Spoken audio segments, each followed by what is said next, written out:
వరకు చాలా మంది ఏమనుకునేవారంటే ఈ ప్లాంట్ నడవదు, ఇక్కడ మిస్మేనేజ్మెంట్ ఉంది, ఇక్కడ ఎంప్లాయీస్ పని చేయాలని ఒక చెడు వార్తను స్ప్రెడ్ చేసేవారు. కానీ ఈ రోజు 4 నెలలు జీతాలు ఇవ్వకపోయినా సరే నేను కష్టపడగలను, ప్లాంట్ రావాలని చెప్పేటువంటి చాలా ఆకర్షణగా ఉందని తెలియజేస్తూ ఈ సందర్భంగా నేను గాజావక ప్రజల తరఫున సక్సేనా గారికి ప్రత్యేకంగా ధన్యవాదాలు తెలియజేసుకుంటున్నాను. అలాగే సోదరు గారు, మంత్రి గారు మాట్లాడాలి. నాదొక చిన్న రిక్వెస్ట్ ఉంది, అది కేంద్ర మంత్రి గారు నేను అడుగుతున్నాను, అలాగే చీఫ్ సెక్రటరీ గారు కూడా నేను అడుగుతున్నాను.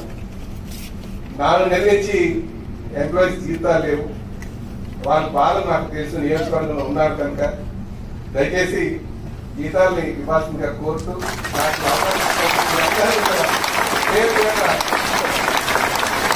ధన్యవాదాలు తెలియజేసుకుంటూ వచ్చే ముందు మోడీ గారికి బీజేపీ